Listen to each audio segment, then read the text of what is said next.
Assalamualaikum warahmatullahi wabarakatuh. Alhamdulillahirrahmanirrahim. Wa binasta'in ala umuri nyawadin. Wassalatu wassalamu ala asrofil anbiya'i mursalin wa ala alihi ajmain. Assalatu wassalamu alaika ya sayyidi ya Rasulullah usbiyadi qolatil hati hadikni. Alhamdulillah ala nikmatil Islam wal iman wa kafa bima min iman. Rabbi shrahli sadri wa yassir li amri wahlul 'uqdatam min lisani yafqahu qawli. Sob, saya ternyata apa? Saya dawamkan, saya lakukan. Pertama saya sholawat, kedua saya selalu lakukan ini, alhamdulillah la nikmatul Islam wal iman wa kafa bima min iman. Dan ini adalah doa yang diajarkan oleh saya ketika beliau masih hidup ke saya itu. Dan itu saya pakai terus. Kalau sob gunakan doa ini luar biasa, sob akan optimis gitu. Kepasrahan. Jadi ketika melakukan itu ya, kepasrahan kita pada Allah yakin loh. Dan tapi harus ingat, harus tahu artinya. Alhamdulillah la nikmatul Islam wal iman wa kafa bima min iman. Jadi ya Allah berikanlah terima kasih ya Allah atas segala puji ya Allah, terima kasih padamu yang telah memberikan iman dan Islam. Kenapa? Itu nikmat terbesar cuman itu gitu. Sehingga ketika dan itu akan menguatkan kita di mental kita. Ketika kita jatuh kita bilang seperti itu. Dan saya sama Allah diberikan banyak pelajaran. Kenapa? Alhamdulillah Allah memberikan saya sedikit apa ya, kepekaan gitu. Adik saya mau meninggal, saya ngeliatin orang, saya sering ngeliatin orang meninggal gitu. Pas mau meninggal, termasuk kakak saya pernah beberapa kali orang mau meninggal saya saksikan, termasuk ayah saya meninggalnya saya tahu, tapi saya tidak pernah tahu bahwa dia akan meninggal. Kenapa? Dan saya menemani orang sebelum meninggal itu dari sebelum 2 bulan sebelum meninggal sampai dia meninggal, sampai dia sakaratul maut, dan saya saksikan itu. Ternyata nikmat kita sekarang, anda ini kita beruntung. Kita apa? Karena kita masih hidup. Ketika kita masih hidup, kita masih bisa melakukan apapun. Jadi pertama, kalau anda mau keluar dari kesulitan, syukuri dulu apa yang anda punya itu. Yang anda punya, saya nggak punya mobil cap, nggak punya apa, itu kan keinginan, bukan kebutuhan anda itu. Saya contoh ya, saya sekarang nih, kalau kita kencangkan keinginan kita, apalagi dengan riba, luar biasa sengsara sob.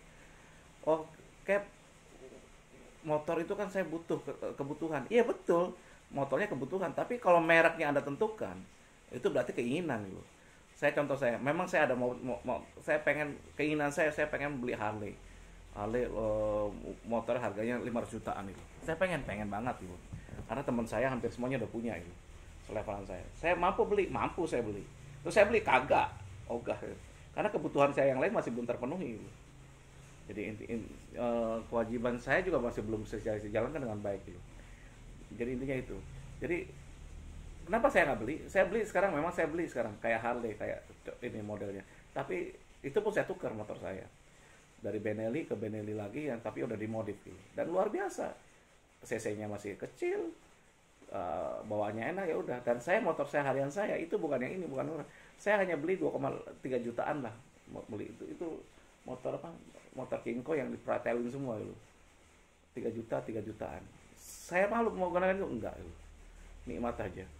Dan alhamdulillah sekarang ini saya sudah tidak lagi merasa bahwa kemarin contoh ya, saya dari Jakarta, manajer saya aja sampai beli pakai mobil Xenia saya yang saya beli pertama itu ogah-ogahan mungkin dikerodongin, dia beli mobil baru, dia lebih enak pakai mobil baru, pakai terus baru kan, bangga gagah gitu. Akhirnya saya bawa ke mobil itu ke sini, kalau enggak saya jual aja. Untuk modal apa ya, mudah-mudahan untuk nama-nama modal Uber lah gitu kebutuhannya. Saya bawa ke sini, saya nikmat aja tuh. Meskipun pakai Xenia 1000 cc jadi dikerodongin, saya buka langsung saya bawa gitu. Dan langsung suruh, dan saya ngeluh enggak. Bayangin loh. Untung kenapa saya waktu itu, biasanya kan saya naik pesawat kan saya bolak-balik udah beli tiket bolak-balik. Kemarin tuh nggak tahu saya tidak beli tiket baliknya gitu. Saya cuman logika saya sekarang ini masa pandemi pasti murah terus, biasanya kan berangkatnya murah baliknya mahal gitu.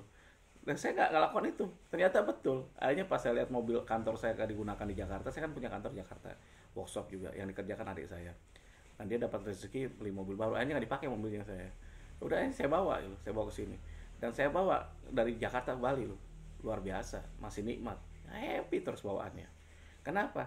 Karena kalau kita mobil kebutuhan mungkin beberapa orang, tapi jangan pikir mobil terus mewah banget gitu, enggak gitu. Ya alhamdulillah, jadi saya bawa ke sini nikmat gitu, dan saya malah seneng gitu. Kenapa? Ya udah, saya bisa mampir ke Surabaya, ketemu sahabat saya Pak Widianto, Cap Tamis, kita bicarakan bisnis, diundang makan di sana. Alhamdulillah sampai sekarang jalan sini. Dan itu intinya, Jadi kalau kita sekarang ini kita masih beruntung semua. Jadi kalau sob sekarang ngerasa susah, ngerasa gundah, jangan pikiran susah gundah itu Anda pelihara gitu. Cepat buang dengan kerja gitu. Dengan salurkan dengan pekerjaan. Anda ngerjakan apapun yang positif, udah gitu Anda tawakal gitu. Tapi ketika tawakal itu harus dibarengi dengan apa? Dengan ibadah yang bagus. Semakin susah, semakin kuatkan ibadah. Dan itu kalau ketika itu dilakukan, itu kita akan tenang. Mohon maaf sob ya, saya nggak nasihatin orang, saya nasihatin sahabat saya muslim, orang non muslim ya. Saya nasihatin sahabat saya muslim. Anda ini beruntung, kita ini beruntung, semua beruntung.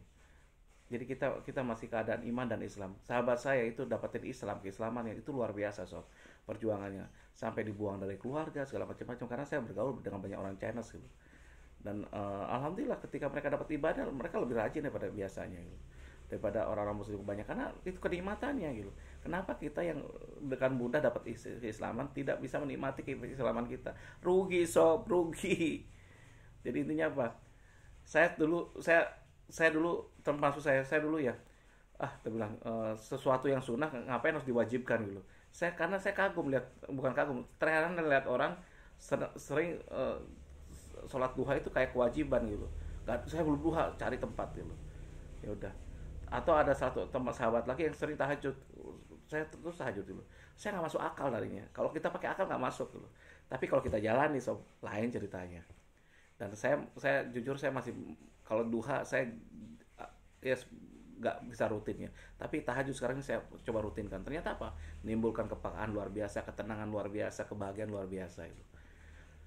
Ketika ada ketidakbahagiaan di kita, contoh itu yang masalah bukan karena kita memandang orang gitu. Dari kita daripada jadi kita, kalau kita diri sendiri, kita rilis sendiri. Kalau kebahagiaan itu dari dalam hati kita itu. Lingkungan boleh panas, tapi kalau kita hati dingin, kita adem semua.